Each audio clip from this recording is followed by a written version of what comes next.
Takot Ako recaps here. Noong 1400s, isang binatang si Maseto na tumakas mula sa kanyang among hari ay sumilong sa isang kumbentong puno ng emosyonal at marurupok na madre. Siya ay pinakilala bilang isang lalaking pipi at bingi. Dito ay dapat siyang lumaban upang hawakan ang kanyang saplot habang sinusubukan ng mga madre na labanan ang tukso. Saglit lang itong intro ko mga boss, maraming salamat po. Please like at subscribe. Nagsimula ang istorya sa sinaunang bayan ng Italia na kung saan ang may isang kumbento na hindi pangkaraniwan.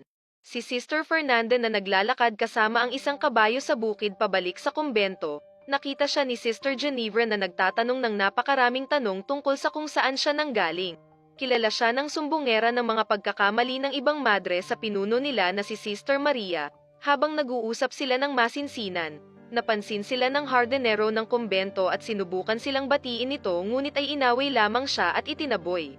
Regular na uma-attend ang mga ito sa misa at mga kumpisal ni Padre Tommaso. Si Sister Ginevra ay palaging nakasanayan ng makialam sa buhay ng may buhay at isang professional marites. Si Sister Fernanda naman ay sadista at palaging pumapalag sa bawat pagkakataon, habang si Sister Alessandra ay abala sa pagbuberde ng tela habang sinusubukan niyang hanapin ang sarili sa kumbento. Sina Sister Ginevra at Fernanda ay may kakaibang pagkakaibigan at parehong may inggit kay Sister Alessandra, dahil ang ama ni Alessandra ay regular na nagbibigay ng maraming pera at suporta sa kumbento. Isang umaga, binisita niya ang kanyang anak na determinadong humanap ng manliligaw para pakasalan ito. Gayunpaman sa pagkakataong ito ay may dala siyang nakakadismaya na balita na nahihirapan itong magbayad at nalulugi na ang kanyang negosyo. Dahil dito, kinukumbinsi niya si Alessandra na ang pagpapakasal ay hindi pa tamang oras, sa halip ay dapat na manatili muna sa kanyang pagbuberde ng tela. Si Sister Alessandra ay malubhang nalungkot habang kinakausap niya ang dalawang kapwa madre sa hardin.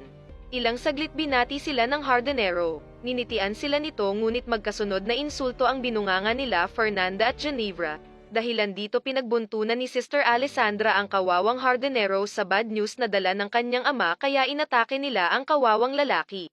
Samantala si Sister Maria at si Father Damaso ay nag-iimpake ng mga paninda para ibenta sa palengke. Paalis na sana sa biyahe ngunit sinalubong si Father Damaso ng nakakadismayang balita nang nagsumbong si Lurco sa kanya. Nagalit ng husto ang hardinero at sumuko sa trabaho. Sinubukan ni Father Tommaso na kausapin si Lurco at maghintay hanggang sa siya ay makabalik mula sa palengke, ngunit hindi na ito nagdalawang isip at umalis. Sa kabilang panig sa isang palasyo, sina Bruno at Francesca ay makikitang nag-aalmusal ng pandesal na may malunggay. Sinabi ni Bruno kay Francesca na ang kanilang marangyang pamumuhay ay matatapos na dahil sila ay nalugi sa negosyo